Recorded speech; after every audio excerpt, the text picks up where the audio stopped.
jovens, eu havia esquecido que eu gostaria de usar a Bíblia que estaria passando no nosso irmão, agora pastor Martin. Mas a leitura, irmão, eu gostaria de fazer um texto que praticamente eu faço parte da vida do pastor Márcio. Ele sabe, ele já sabe que eu vou falar. Eu, há muitos anos, eu fui aluno do avô dele, doutor Wilson Soares, nos anos passados. E já tem algum tempo que nós nos conhecemos, né? É um privilégio, particularmente falando. E depois que o pastor Juarez, quando eu vou fazer a leitura da Bíblia, um privilégio, uma alegria muito grande nesse momento tão alegre para Deus, para cada um de nós, para a igreja, quando está recebendo o nosso Marcos, o pastor desta igreja.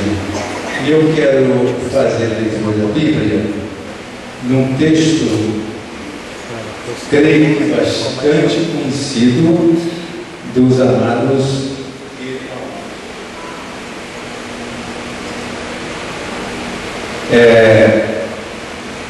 em Filipenses, capítulo 4, o versículo 13, diz assim: tudo posso naquele que me fortalece. Eu poderia ter escolhido tantos outros textos que a Bíblia diz, mas aqui está esse texto. Eu creio que é um dos textos básicos que o irmão está usando no ministério. Essa Bíblia, ela é a palavra do Senhor, inspirada pelo Espírito do Senhor, que é essa Bíblia, com a sua própria você já possui, você vai continuar orientando esta igreja em nome do Senhor Jesus. Quando passa as suas mãos, esta Bíblia será anunciada.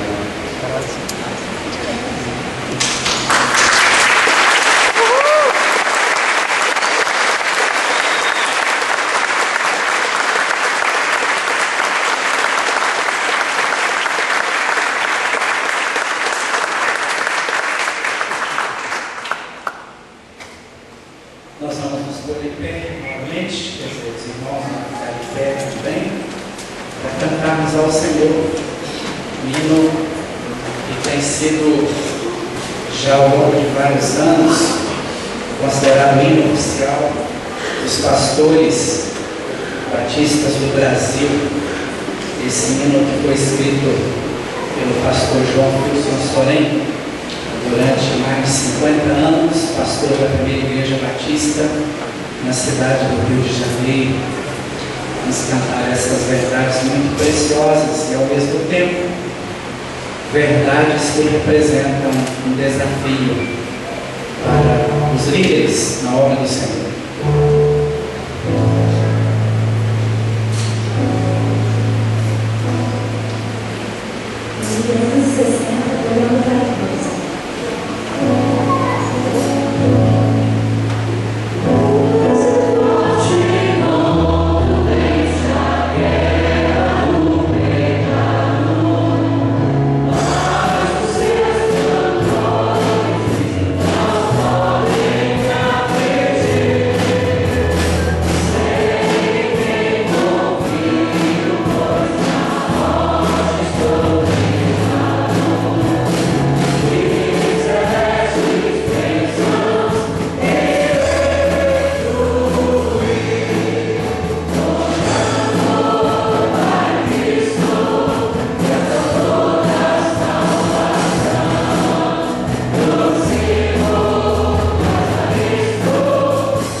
Eu penso que o sentimento que está em meu coração nesta noite é o sentimento compartilhado por muitos de vocês que também estão aqui, participando deste ato que é tão significativo para o reino de Deus, para a igreja do Senhor Jesus, mas que se torna particularmente significativo para nós pelo relacionamento que temos com Márcio.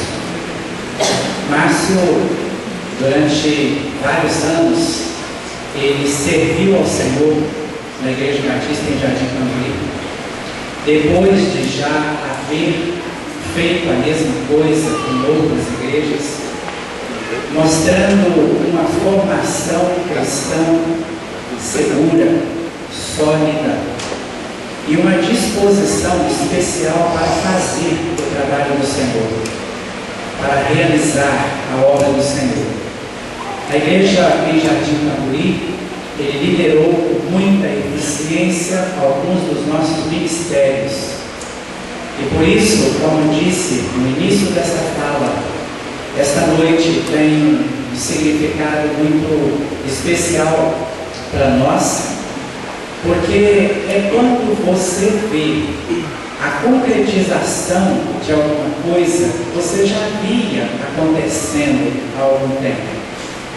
Então nós que privamos de um relacionamento mais próximo com Ele, com certeza imaginávamos que um dia Deus iria conduzi-lo nessa direção, para que a sua vida, a vida dele, seja completamente investida na realização do ministério para o qual o Senhor o tem chamado e para o qual ele está sendo formalmente consagrado nesta noite.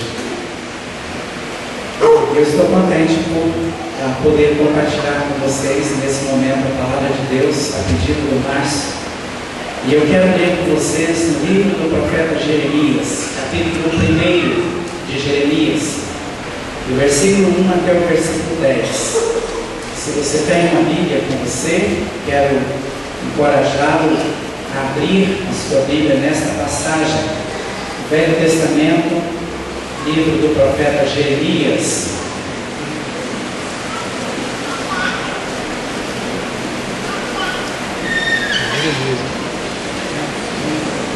Do versículo 1 até o versículo 10 do capítulo 1, do profeta Jeremias.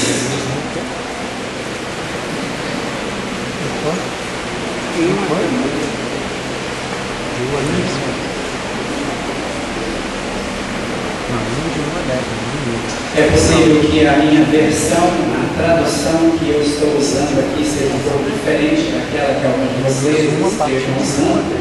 Estou usando a nova tradução da Bíblia na linguagem de hoje. Mas como sabem, pode haver diferença de palavras, mas a verdade aqui contida é a mesma. Então, Jeremias 1. Este livro conta o que Jeremias disse e fez.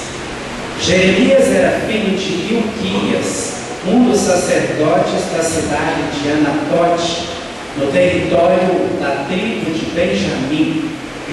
Quando Josias, filho de Amon, estava no ano 13 do seu reinado em Judá, o Senhor Deus falou com Jeremias. E falou de novo quando Jeoaquim, filho de Josias, era rei. Depois disso, Deus falou com Jeremias muitas vezes, até o tempo em que o povo da cidade de Jerusalém foi levado como prisioneiro para fora da sua terra. Isso aconteceu no 5º mês do ano 11º do reinado de Sedequias, filho de Josias. O Senhor Deus me disse: antes do seu nascimento, quando você ainda estava na barriga da sua mãe, eu o escolhi e separei para que você fosse um profeta para as nações. Então eu disse: ó Senhor Deus, eu não sei falar, pois sou muito jovem. Mas o Senhor respondeu: não diga que é muito jovem, mas vá e fale com as pessoas a quem eu enviar, e diga tudo o que eu mandar. Não tenha medo de ninguém, pois eu estarei com você para protegê-lo.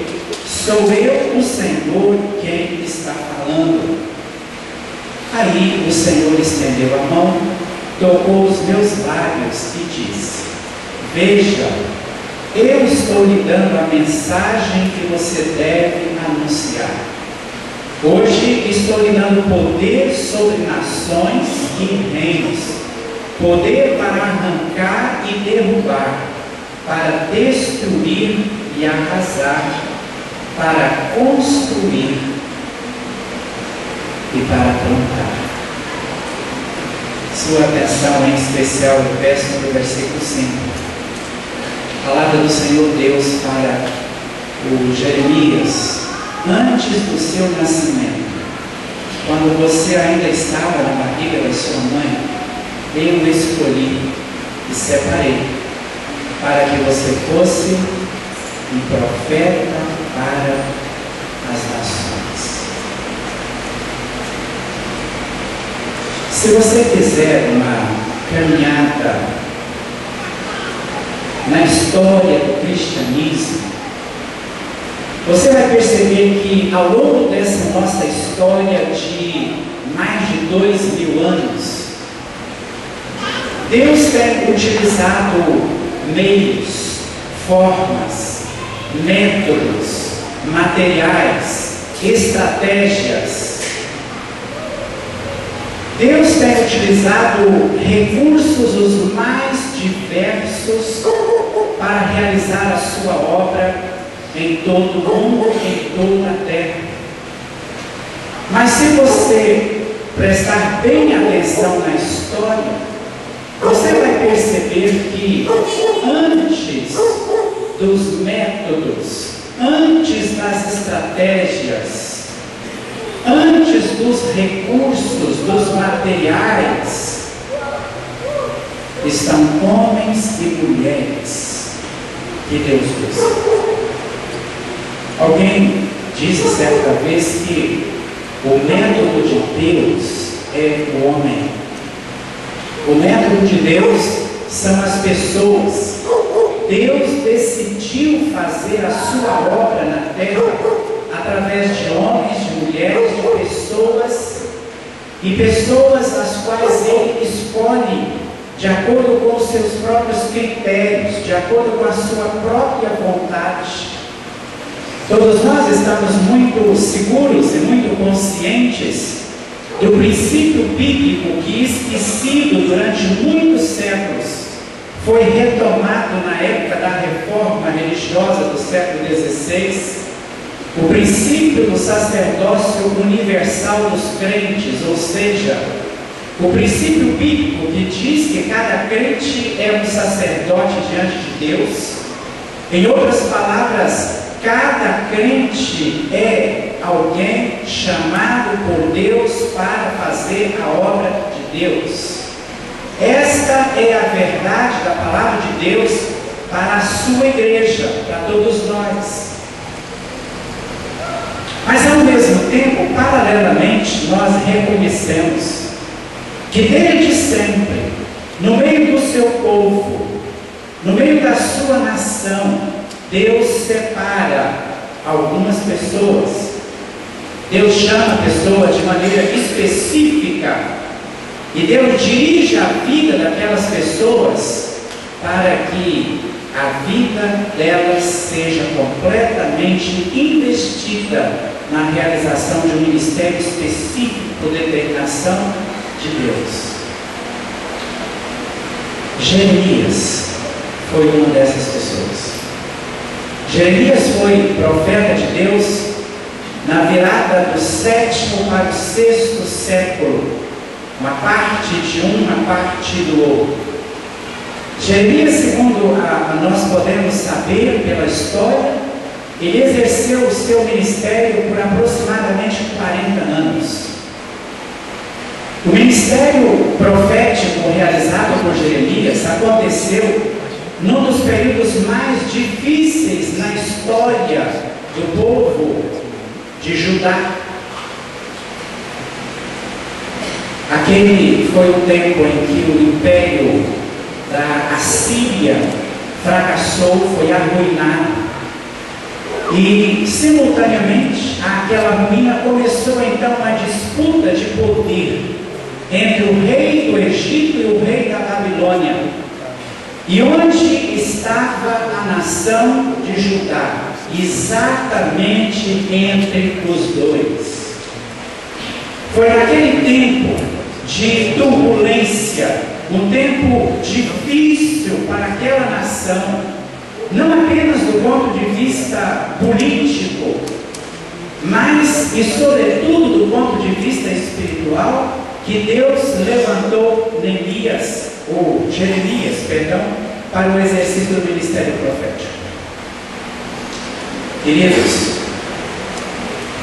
quando nós olhamos para a vida deste homem, é muito interessante a gente perceber que Deus começou a prepará-lo muito cedo. O versículo que eu enfatizei, o verso 5, a palavra do Senhor é que antes mesmo do nascimento de Jeremias, Deus já havia tomado a decisão de que ele seria escolhido e separado para o ministério profético.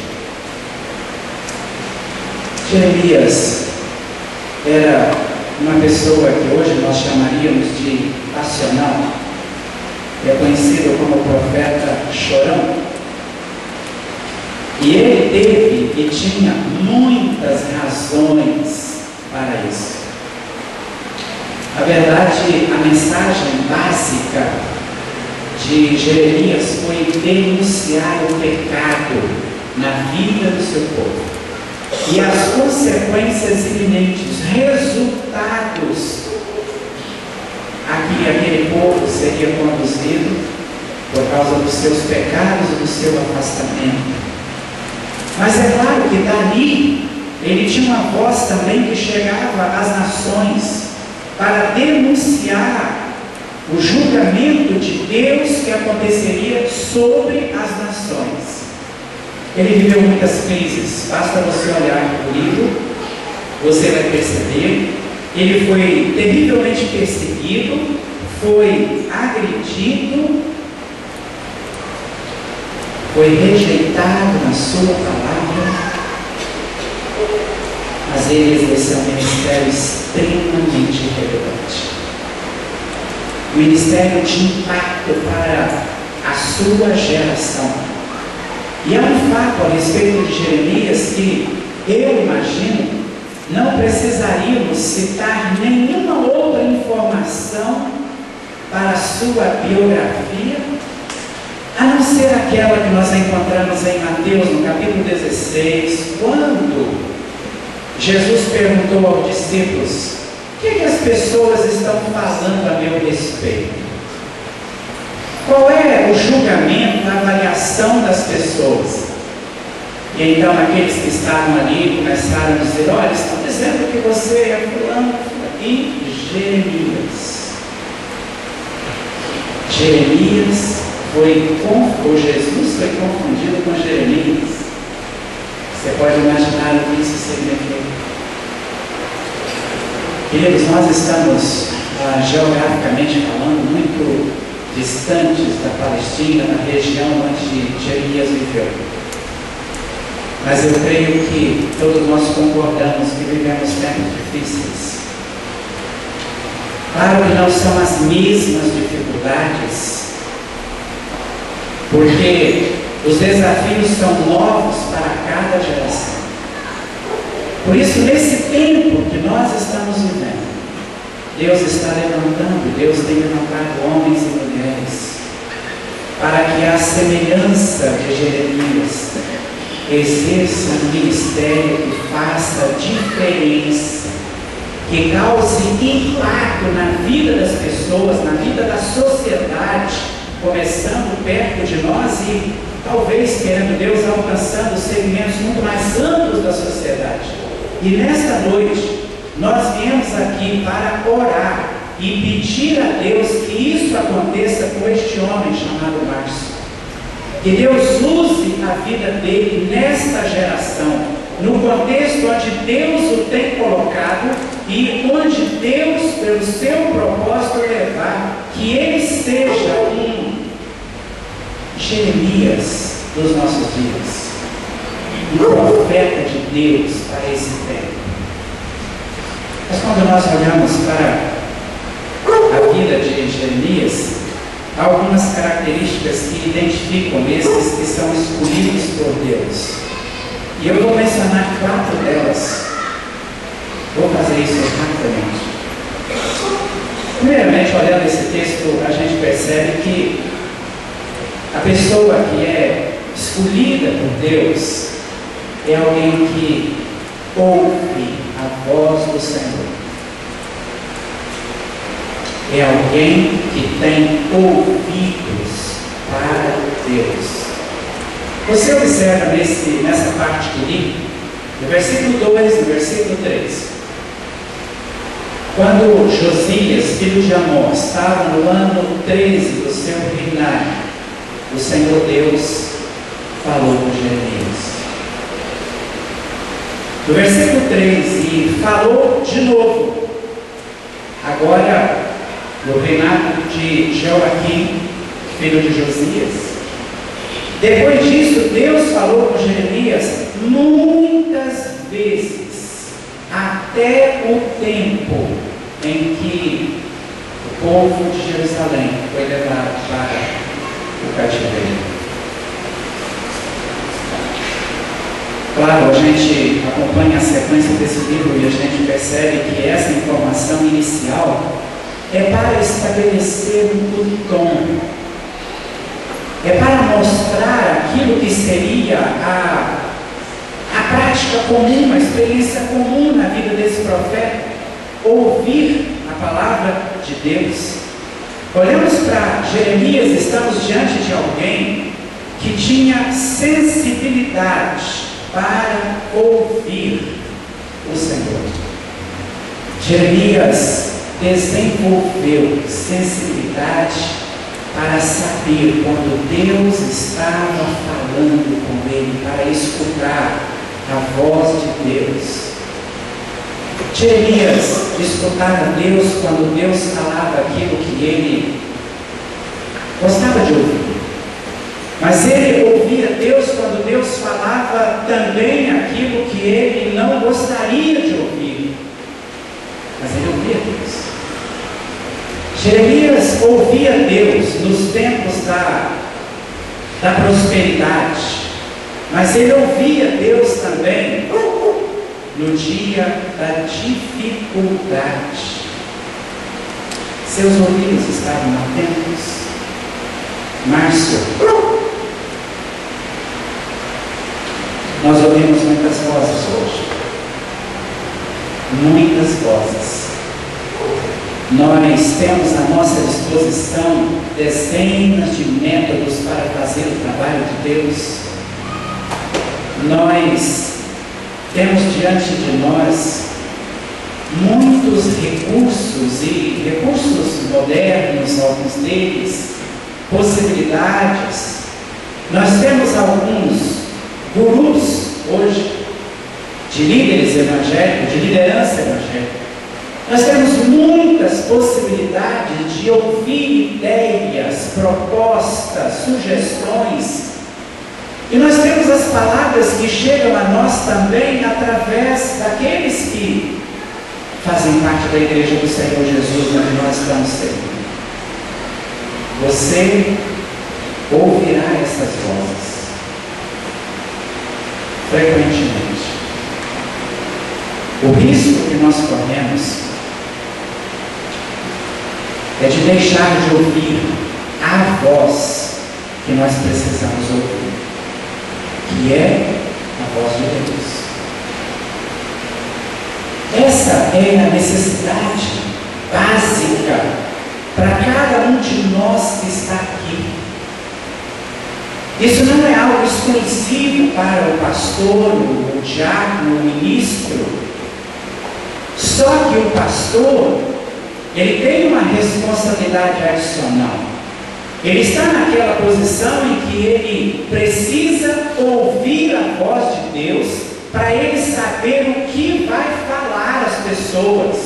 Caso contrário, ele poderá falar as suas próprias palavras ou aquilo que ele tem lido, que ele tem ouvido, e pode ser coisas boas. Mas a questão não é essa. A questão é ouvir aquilo que Deus está falando e compartilhar e comunicar aquilo que Deus está falando. Nós aprendemos, Márcio, com o profeta Jeremias. Seus ouvidos foram treinados para ouvir o Senhor. Ele aprendeu a fazer isso. Muitas vezes nós aprendemos a fazer isso. A gente aprende, mas com o tempo a gente se esquece. Precisamos aprender de novo. Precisamos desenvolver essa sensibilidade para ouvir Deus. Márcio, Deus vai usar a sua vida de maneira poderosa à medida em que você ouvir Deus, escutar Deus nem sempre é uma coisa que se faz em 10 minutos, viu, gente? Às vezes Deus escolhe tomar um certo tempo para falar. Mas Ele fala. Outro fato que eu quero mencionar aqui: pessoa escolhida por Deus mostra sempre um senso de incapacidade. Eu acho muito interessante as palavras do Jeremias. Depois que Deus fala uma coisa tão legal também, poxa vida, olha gente, eu sinceramente, eu acho que se Deus falasse isso aqui para qualquer um de nós, o Senhor Deus dissesse: olha, cara, antes do seu nascimento, você estava na barriga da sua mãe, eu escolhi você e separei para que você fosse um profeta para as nações. Eu acho que a gente ia se aprumar e dizer: oh Deus, poxa, que legal, né? Que coisa, Senhor. Poxa, olha, eu realmente estou encantado com isso. E vamos lá. A reação do Jeremias foi: ó Senhor, meu Deus, eu não sei nem falar. Não preciso disso. Eu sou muito jovem. A tradução antiga diz como uma criança. Sou muito jovem. A palavra que aparece aqui para jovem, criança, como queiramos, na verdade é uma palavra que é usada para uma transição entre ser criança e que a gente chamaria hoje de adolescente. Alguns têm discutido se quando o Jeremias usa essa expressão, se ele está falando no sentido de maturidade, assim do seu crescimento e tudo mais, ou se ele está falando do ponto de vista espiritual. Eu sinceramente acho que é desnecessário fazer essa pergunta, porque o que ele está fazendo é reconhecer a sua incapacidade. Ele está dizendo: Senhor, eu não posso. E aí a gente vai perceber depois as palavras lindas que Deus dá para ele, no sentido de dizer: você pode, não por você, mas você pode por mim. Há uma armadilha na estrada de todo líder cristão. Ela às vezes está na próxima esquina. Às vezes, onde menos se imagina que ela pode estar, ela está ali. É a armadilha da vaidade, a armadilha do orgulho, o pedestal que muitas vezes somos empurrados para lá, até pelas pessoas e pessoas bem intencionadas, mas de onde o diabo pretende derrubar e levar ao chão. O apóstolo Paulo, ele tinha essa postura, muito realista, mas ele tinha essa postura de dizer: quem é capaz para fazer a obra de Deus? filhos, mas a nossa capacidade vem de Deus. Eu mencionei há pouco o pastor Sorém, lá da primeira do Rio de Janeiro, quando falei sobre o hino que nós cantamos. E há uma história que uma vez um seminarista, um estudante do seminário, dirigiu-se ao pastor Sorém e falou para ele assim: pastor, o irmão já tem tantos anos de ministério, eu queria fazer uma pergunta.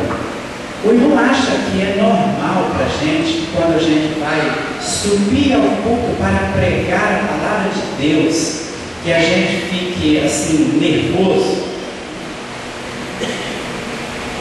A história diz que o pastor Sorém olhou bem para ele e falou assim: meu filho, o dia que você não ficar nervoso antes de pregar, não prega mais.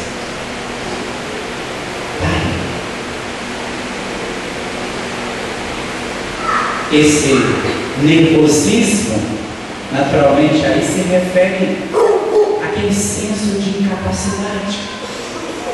Queridos, essa é uma verdade, porque quando qualquer um de nós se levanta diante de um auditório, pode ser de 5, de 10, de 20, de 1000, de 10.000 pessoas, mas não sabemos o que está no coração de cada pessoa. Mas nós sabemos as necessidades com que aquelas pessoas chegaram para aquele lugar. Nós não sabemos por nós mesmos qual é a palavra que vai preencher a necessidade do coração daquela pessoa. E nós não sabemos quando algumas daquelas pessoas estão ouvindo pela última vez. É a última oportunidade de ouvir a palavra de Deus. Então você não acha que a gente não treme numa situação dessa? Março, Deus tem dado a você o privilégio de ser uma pessoa bem formada. Além do curso de teologia, sendo também formado em pedagogia, tendo outras capacitações. E você terá outras ainda mais. Mas lembre-se que, como ministro de Jesus Cristo, você deverá sempre revelar esse senso de incapacidade diante de Deus. É exatamente o que acontecia com Jeremias. Mas quero mencionar mais um fato. A pessoa escolhida por Deus, ela enfrenta desafios. Mas enfrenta desafios com o poder de Deus, contando com o poder de Deus. O ministério do profeta Jeremias foi muito desafiador, como mencionei, não foi nada fácil. Olha, só para você ter uma ideia, um dia Jeremias, ele estava tão chateado, mas tão chateado, que ele disse: Deus, olha, eu vou falar francamente com o Senhor. Naquele dia, quando o Senhor me chamou, o Senhor me enrolou, o Senhor me enganou, porque eu não queria estar nesse negócio, não. Ele estava muito chateado diante de um desafio que estava à frente dele. Você sabe, Márcio, que na vida pastoral, às vezes a gente chega perto disso. Fala assim: Deus, só mandou fazer outra coisa, Deus. Poxa vida, eu podia fazer uma série de outras coisas, mas o Senhor me colocou e disse: não, é você, eu quero você, é a sua vida que eu quero usar. Quando nós olhamos para o versículo 18, 19, do capítulo 1, eu li só até o versículo 10, está escrito assim: escute, Jeremias. Todas as pessoas dessa terra, isto é, os reis de Judá e as autoridades e os sacerdotes do povo, vão ficar contra você. Que palavra de boa-vinda, não? É como se dissesse: Márcio, olha, amanhã o povo dessa região todo vai aparecer aqui caçando você, te procurando, para te acertar. Olha lá, no verso 18. Todas as pessoas dessa terra, os reis, Judá, as autoridades, sacerdotes, vão ficar contra você. Aí olha só o que Deus fala: mas hoje, agora, eu estou dando a você forças para enfrentar essa gente toda. Você será como uma cidade cercada de muralhas, como um poste de ferro, como um muro de bronze. Eles não o derrotarão, pois eu estarei ao seu lado para protegê-lo, porque eu, o Senhor, falei essas coisas. Amém, gente? Amém. É assim que Deus faz. A Deus, tantas vezes, não é vida fácil. Os desafios estão aí, porque são os desafios do reino, são os desafios do próprio Deus. A palavra do Senhor aqui é muito preciosa. No verso 10, o Senhor fala assim: hoje estou dando poder sobre as nações e reinos, poder para arrancar, derrubar, destruir. Quer dizer, aquilo que tem que ser derrubado, destruído, você tem poder para fazer, mas também poder para construir, para plantar. Esse é o poder que Deus coloca disponível para Jeremias. Márcio, cada época tem as suas dificuldades características. E alguns de nós aqui, acho que eu, o pastor Elísio, talvez, alguns de nós aqui vivemos época em que conhecemos alguns pastores, queridos do povo de Deus, que os desafios que eles enfrentavam, as dificuldades eram grandes. Um tempo em que nem se pensava em internet, nada disso. Eu sei que eu tinha que montar no lombo de um cavalo e fazer, tomar conta de 3, 4 igrejas, congregações, né, pastor Santana? Essas coisas assim. Hoje, quase todos os pastores têm carro. Há tantas possibilidades, mas os desafios continuam os mesmos. Vivemos uma época em que a autoridade pastoral é muito questionada. Tem muita gente hoje que é membro de uma igreja, tem um pastor, mas na verdade escuta, tem como autoridade pastoral alguém que prega num programa de televisão ou outras coisas. Houve uma época em que a autoridade pastoral, então quando o pastor ele chegava e dizia: irmãos, olha, é por aqui que nós vamos, então, e nós vamos sair amanhã às 5 horas da manhã. O povo de Deus se reunia: vamos lá, pastor, e vamos lá. Hoje às vezes o pastor, pessoal, pelo amor de Deus, gente, eu vou fazer, eu posso fazer sozinho. Aí aparece meia dúzia desse pastor: a gente está aqui com você, graças a Deus pela meia dúzia. Mas as outras 50, 100, 200 dúzias, muitos interesses, muitas questões, um tempo muito apertado e tanta coisa. Esse é um tempo também de desafios, mas eu não quero falar só sobre os desafios, porque aqui está falando sobre o poder de Deus. Deus tem a resposta para enfrentar todos esses desafios e dar ao seu ministério vitorioso. E eu termino lembrando só mais uma característica aqui de Jeremias e tantas outras, que o líder escolhido por Deus precisa ser uma pessoa obediente, ter uma atitude de obediência. No versículo 7 desse texto: não diga que você é muito jovem, mas vá e fale com as pessoas a quem eu vou enviar, e diga tudo o que eu mandar. Fale com as pessoas a quem eu enviar, você, e fale aquilo que eu mandar que você deve falar. A expressão característica do profeta no Velho Testamento, a gente sabe: assim diz o Senhor, não é verdade? Assim diz o Senhor. A maneira dele começar a sua palavra para as pessoas era essa. Deus espera essa obediência. Deus espera essa obediência. Essa obediência significa fidelidade à palavra de Deus. A palavra de Deus, a Bíblia Sagrada, o registro da revelação que Deus tem feito. Todas as outras formas de se perceber, identificar a vontade de Deus, precisam ser confrontadas com a Bíblia.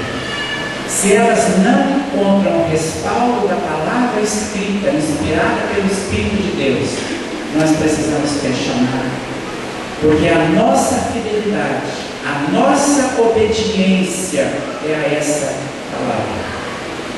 Quando Deus estava investindo Josué, a tarefa de liderar o povo na entrada, na conquista da terra, eu disse para ele o seguinte: olha, Josué, você toma cuidado para você não se desviar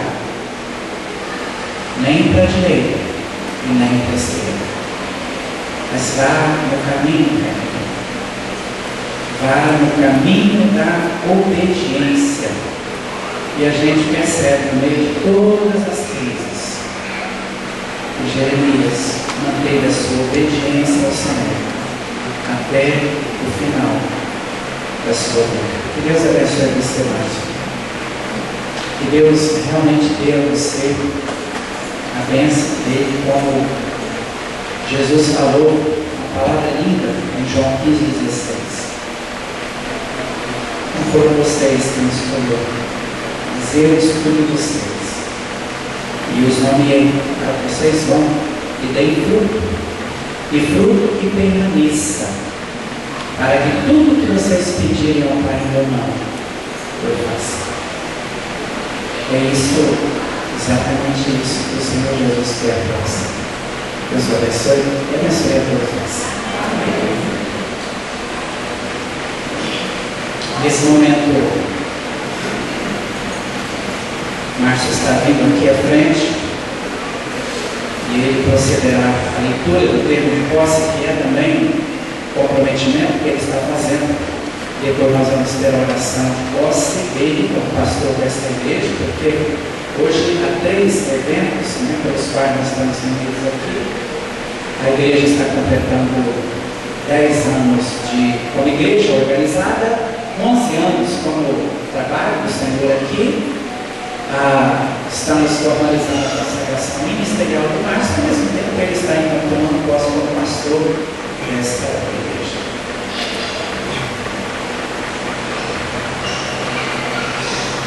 Termo de posse no pastorado da Igreja Batista Central, no bairro de Fátima. Pastor Márcio da Silva Soares. Diante de Deus Pai, Deus Filho e Deus Espírito Santo, e da Assembleia Solene da Igreja Batista Central no bairro de Fátima, eleito pelo voto democrático desta igreja e consciente da vontade de Deus para a minha vida e meu ministério, eu, Márcio da Silva Soares, brasileiro, casado, residente domiciliado da Vila Nova Pereira Gomes, morado na Laranjeira Serra, Espírito Santo, assumo o pastorado e a presidência da Igreja Batista Central no bairro de Fátima e prometo depender de Deus, da graça de Jesus Cristo e do poder do seu Espírito para o exercício do meu ministério e direção desta igreja. Aceitar a Bíblia Sagrada como única regra de fé e conduta e repositório da verdade que hei de pregar, ensinar e compartilhar em meu ministério. Aceitar como fiel as Sagradas Escrituras, a declaração doutrinária da Convenção Batista Brasileira. Aceitar, cumprir e fazer cumprir o Estatuto da Igreja Batista Central no bairro de Fátima e as suas normas administrativas. Dedicar-me à pregação e ao ensino da Palavra de Deus todos os dias de meu pastorado, alimentando-me e alimentando o meu povo com as sagradas letras interpretadas à luz da pessoa e dos ensinos de Jesus Cristo. Se um dia, por desventura, descrever a palavra de Deus e das doutrinas de nossa fé, deixar o ministério e em paz a Igreja de Jesus Cristo, cuidar da vida espiritual e do adequado sustento de minha família, de modo que não seja réprobo perante a Igreja que venha a ensinar, pregar, assim como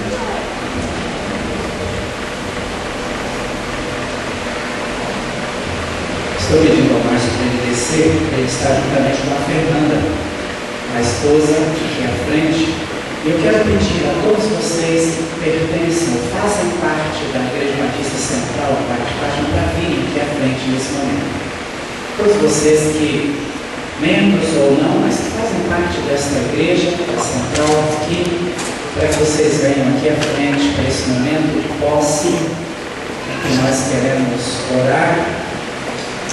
Dando posse ao pastor Márcio da Silva Soares como pastor desse rebanho. Na verdade, eu vou pedir uma coisa a vocês. Vocês não precisam fazer a fila aqui, não. Vocês podem ficar de frente para o Márcio aqui, também, de lado. Vocês podem chegar bem pertinho dele. Ele quer sentir o calor da igreja, o calor de vocês, família de Deus, onde Deus tem trazido o Márcio. Eu vou pedir a vocês para ficarem em pé. Agora, a congregação para ficar em pé. Nós vamos orar ao Senhor nessa oração de posse. Eu vou pedir a vocês que são da igreja para estenderem a mão sobre o Márcio. E este é um gesto simbólico, nem uma mágica nisso, mas uma maneira de juntos orarmos e pedirmos a bênção de Deus para ele, para a Fernanda, para o Davi, para que realmente eles sejam instrumentos de Deus durante o tempo em que Deus quiser na liderança dessa igreja. Que o nome do Senhor Jesus seja honrado através do ministério dele juntamente com vocês. Senhor Deus e Pai, obrigado por nos trazeres aqui nesta noite. Obrigado, Pai, pela vida do Márcio, da Fernanda, do Davi. Te agradecemos porque nesta noite a tua igreja nesse lugar, reconhecendo que o Senhor tem chamado, separado e já preparado o Márcio para o ministério pastoral, tem procedido a sua consagração ministerial. Nós te bendizemos por isso, Pai, e sabemos que o Senhor vai conduzi-lo pelo caminho do ministério santo, de modo que o nome do Senhor Jesus será glorificado. E agora, Pai, ele está aqui reunido, juntamente com esta igreja que, orando, buscando identificar a tua vontade, tem compreendido que Márcio é a pessoa que o Senhor tem separado para liderar essa igreja nesse tempo. Então, Senhor, como teu povo, juntamente com esta igreja, nós pedimos que ele receba as bênçãos do Senhor, que ele tenha a tua autoridade para conduzir o teu povo neste lugar. E que estes irmãos que agora levantam suas mãos e pedem a tua bênção sobre ele, sejam seus parceiros e parceiras de ministério nesse lugar. Que juntos eles busquem conhecer a tua vontade e trabalhem para realizar a tua vontade. Ó Deus, abençoa os teus filhos nesse lugar. Faz esta igreja prosperar, crescer, alcançar multidões para o reino do Senhor Jesus. Porque nós sabemos que esta é a tua vontade. E é dessa maneira que nós oramos, em nome de Jesus. Amém. Deus seja louvado. Vocês podem sentar-se.